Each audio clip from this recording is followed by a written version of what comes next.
Hello children. Today we will take up a new topic, that is demand functions and the law of demand. Now we have already studied that there are different factors which affect the demand for a commodity.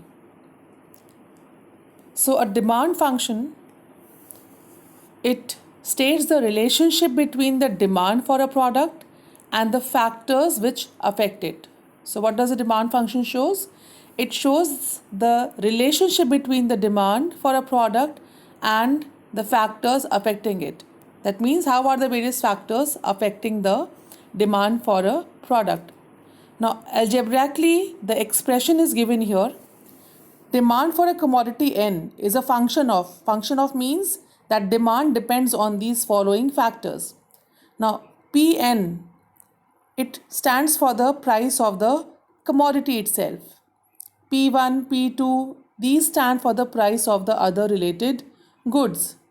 Y stands for the income, T stands for the taste and preference of the consumers, E is for expectations of the consumers, and then there are other factors also on which it depends. So the dotted line shows that there are different other factors which affect the demand for a commodity. So demand function is it states the relationship between the demand for a product and the factors affecting it. And if you are asked to write the algebraic expression of demand function, then this is the algebraic expression. That means dn, demand for n, is a function of pn, p1, p2 and so on. After demand function, we will study what is the law of demand. Now, the law of demand is basically shows the functional relationship between the price and the quantity demanded of a commodity. That how does the price of a commodity affects its demand. So that is what basically law of demand depicts. Now the law of demand states that other things remaining equal. See, these words which have been highlighted, you have to keep these in mind. When you are mentioning law of demand, you have to mention all these points. The law of demand states that other things remaining equal, the quantity demanded of a commodity increases when its price falls and decreases when its price rises. Now what are these other things here? Other things are the other factors which affect the demand. We have done those factors. What are those factors? Income of the consumer, price of related goods, taste and preference of the consumers, future expectations, habits, besides that the government policy, credit facilities, all these things affect the demand. So when we are studying the relationship between price and the quantity, we assume that these other factors which affect demand are constant, they do not change. So we have the assumptions of law of demand. Now what does the assumption says? It says that there is no change in the income of the consumer, no change in the taste and preference of the consumer, price of related good remains unchanged. It may be substitute good, it may be complementary goods. Commodity should be a normal commodity. So here one thing you have to keep in mind is that the commodity is a normal commodity. That means with the income is increasing, the demand would increase. Now, size of population should not change. Number of people should not change. Distribution of income should not change. And there is no expectation of change in price in the future. Because if consumers expect a change in the price, they will start behaving abnormally. So under normal conditions, if the price of the commodity falls, the demand for it rises. And if the price of the commodity rises, the demand for the commodity would fall. So these are the assumptions. The law says other things remaining equal, the quantity demanded of a commodity increases when its price falls and decreases when its price rises. Then we have to come to demand schedule. Now we have done in the second presentation that was given to you, we have discussed the types of demand. You have studied individual and market demand. Now, those two concepts will be used here. Now, what is a demand schedule? Now, demand schedule is a table which shows the quantity demanded of a good or services at different price levels. At different prices, what would be the quantity demanded? When you show it in the form of a table, as it is here, then that reflects the it shows the schedule, demand schedule. Now, when we present the demand schedule for a particular household, when we are talking about of one household, that demand schedule is called as the individual demand schedule. And when we talk of the market demand schedule, that means we add up the demand from by all the households in the market at different prices, and then we have the market demand schedule.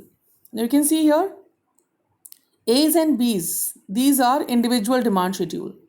At rupees 20, the quantity demanded, say for apple, is 4 kg.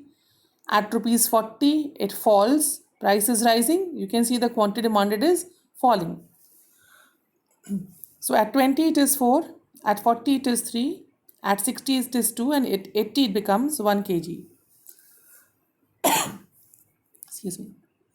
Now, we can see in case of B, when the price is rupees 20, the quantity demanded by B is 5. At 40 it is 4, 60 it is 3, and 80 it is 2 kgs. So these are the individual demand schedules of A and B, two households. Now if we have to get the market demand schedule, we are required to add the individual demands by household A and by household B. Now, at 20 rupees, what will be the market demand? 4 plus 5, 4 plus 5, which becomes 9. Excuse me.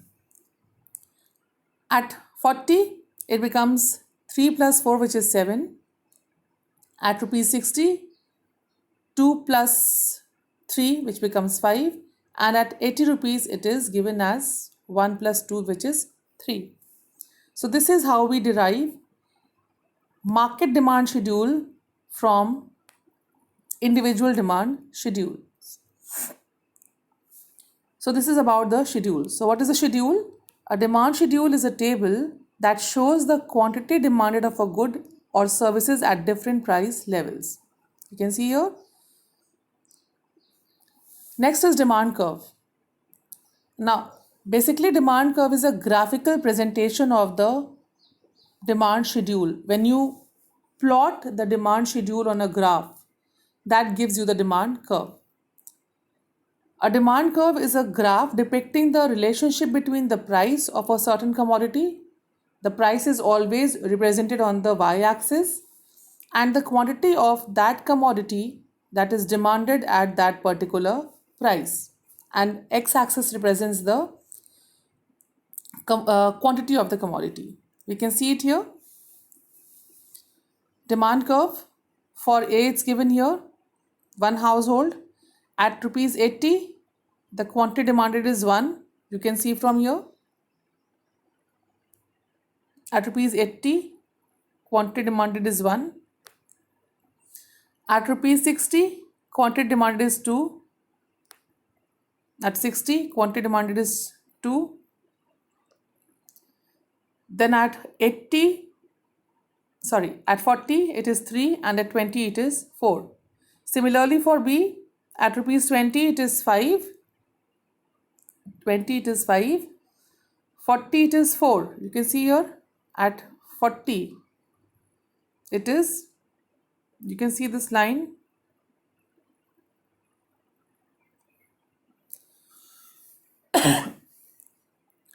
So this is how you get the individual demand curves. Now, if you have to find the market demand curve, you are required to sum up these demands at different prices. So the horizontal summation of the individual demand curves, will give you the market demand curve. So it's given here. At 20 it is 4 here, and at 20 this is 5. So total 9. So at 20 it becomes 9 here. You can see at 20, 4, this is 5, 5 plus 4, 9. So this is here. At 40 it becomes 3 plus 4, that is 7. At 60 it is 2 plus 3. So this gives you 5. At 80 it is 1 plus 2, which gives you 3. So the question you are asked here is, how do you derive a market demand curve from the individual demand curves? So when you're writing this answer, you first write down the demand schedule for individual household A and B. Write down that, then you show the summation, and then you depict those on this curve. A, B, the demand for A, that will be depicting the demand schedule. Then demand curve for B depicting the demand schedule for B. And then in the same line, you draw this market demand curve showing that you have derived it from the summation of these two curves. So this is how you are required to derive the market demand curve from individual demand curves of A and B. So this is all about today. In the next presentation, we will be taking up the reasons for downward slope of the demand curve. If you have any queries, you can revert. Thank you.